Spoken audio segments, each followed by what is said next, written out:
Okay, everyone, this is just a quick check on Peekaboo to make sure that everything's settled down after the jailbreak.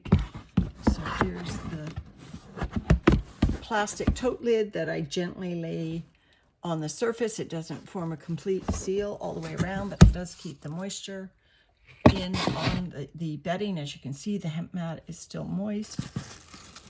Here's a piece of plastic on the surface. I don't see any worms readily on that, but I'll fold it in on itself just in case there's a worm on it.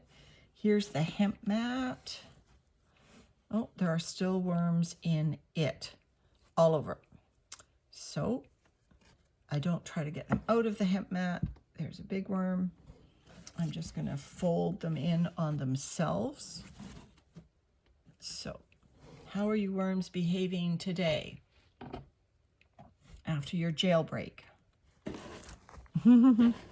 So let's just see. I buried these two styrofoam or Starbucks cups rather to put some air in here. I worked in lots of eggshells, pulverized eggshells in case it was a buildup of acid in the bin.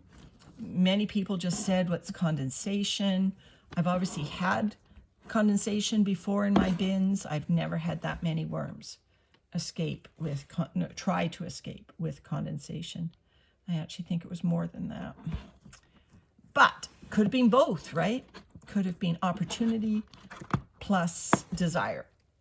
Peekaboo is right next door to Eat My Shorts, and both of these bins are repositories of worms going to head out to Gilligan sometime in the next few days. Now, because of my jailbreak, I didn't take the opportunity like I did with Eat My Shorts to pull out excess vermicompost that is building in here and replace it with a bedding that Gilligan can work on for the next 6 months. Why put nearly finished castings into Gilligan? Because they're not going to move for 6 months. And, you know, I might as well go through this bin and put the unfinished lumps that I find over to the right here. And there's a little bit of a bait box. You know, put unfinished things over to the right and finished materials over to the left. Here's a pine cone, unfinished. And that way, the unfinished lumps will go into Gilligan as well as a lot of the worms, because I put that a nice area, a safe zone for the worms, where I put some new bedding and a new feeding under here after the jailbreak, just to make sure that the worms had a totally safe area to go to if they don't like these other castings for some reason.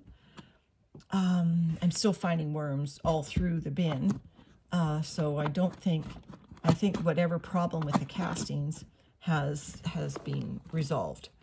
All right, so what I'm going to do, you can see how compressed these castings are.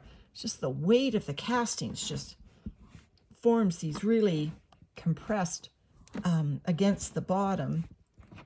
And while I'm trying to get it off the bottom of the tote gently so I don't harm any worms, it does strain. You have to strain to do it, because it's both difficult and delicate. All right, so I'm not sure if Plant Obsessed will watch this video, but if she does, Anne, this is the piece of ginger peel that has been in my bin for over a year. They've eaten out the middle. The peel is still there. I don't know if I've heard you check in on your ginger in the last couple of weeks, but some of your bins you only check in on every month or so. So I'm looking forward to seeing whether the worm power that you've got will take care of ginger. Ginger, if you have ever used it for health purposes, has both antibacterial as well as antiviral properties. If you have a sore throat, sip ginger tea. It's very, very good for you. It's anti-inflammatory. So I'm wondering whether the microbes don't get into it as quickly because it's antimicrobial, mildly antimicrobial. It's not an antibiotic, but it definitely has antimicrobial properties. Does it retain those in a worm bin? It certainly has endured in my worm bin, and it was only the tiniest chunk of ginger that I put in, and it's endured over a year. Oh my gosh, these castings are compressed. Okay, I'm at the Starbucks cups. So the Starbucks cups will get moved over because they are not, they are long-term. Gilligan can take care of those. All right, so these beautiful semi-finished castings are not going to go into Gilligan. They are going to go into a tote system in my house. I will treat them like a new worm bin. Always a good day when you can start a new worm bin. And I will feed.